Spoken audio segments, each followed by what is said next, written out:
Merhaba, ben Gökrem Tekir'in sanal asistanıyım. Bu videoda proje yönetimi ofisinin yani PMO'nun organizasyon içerisindeki ideal konumunun ne olması gerektiğini konuşacağız. PMO'nun şirkette nereye yerleştirileceği, onun ne kadar etkili olacağını doğrudan belirler. Doğru pozisyonlanan bir PMO stratejik bir güç haline gelirken, yanlış yere konumlanan bir PMO sadece rapor gönderen bir ofis gibi görünür ve çoğu zaman ciddiye alınmaz.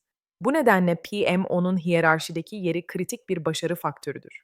Öncelikle PMO'nun kime raporlaması gerektiği konusunu ele alalım. Bir PMO'nun etkili olabilmesi için mutlaka üst düzey yönetime yakın olması gerekir. En ideal yapı, PMO'nun CEO, COO veya CIO'ya doğrudan bağlı olduğu yapılardır. Çünkü PMO'nun görevi yalnızca projeleri izlemek değildir, aynı zamanda strateji ile operasyon arasında köprü kurmaktır.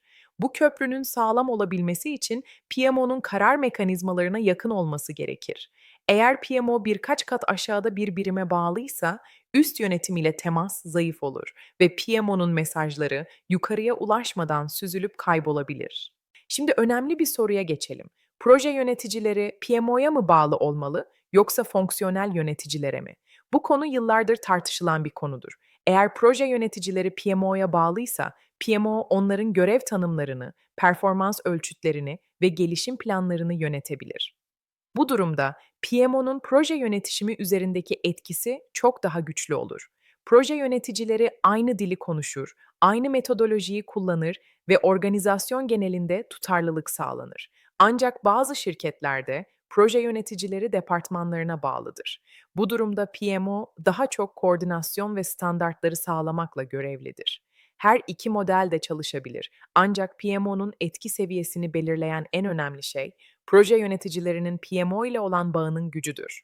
Matris organizasyonlarda PMO'nun rolü biraz daha karmaşık hale gelir. Çünkü matris yapılarda proje yöneticisi ve fonksiyonel yönetici arasında yetki paylaşımı vardır.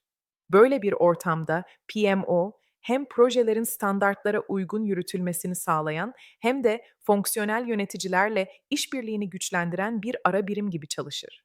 Bu nedenle matris yapılarda PMO'nun iletişim becerileri ve yönetişim mekanizmaları çok daha kritik hale gelir. PMO'nun organizasyon içindeki konumu sadece hiyerarşik olarak değil, ilişkisel olarak da değerlendirilmelidir. PMO'nun iş birimleriyle olan ilişkisi ne kadar sağlıklıysa, PMO'nun etkinliği de o kadar yüksek olur. Eğer iş birimleri PMO'yu bürokratik bir engel olarak görürse, PMO'nun önerileri dikkate alınmaz.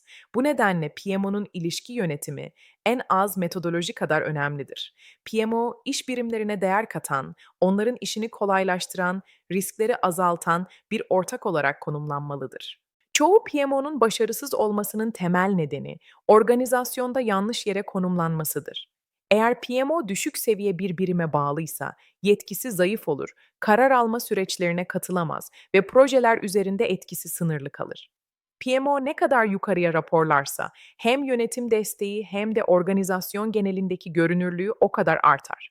Ayrıca PMO'nun stratejik yönetime yakın olması, proje portföyünün de şirket hedefleriyle uyumlu şekilde yönetilmesini sağlar. Sonuç olarak ideal PMO yapısı, üst yönetime yakın konumlanmış, proje yöneticileriyle güçlü bir ilişkiye sahip, iş birimleriyle güvene dayalı bir iş ortaklığı kurmuş bir yapı olmalıdır.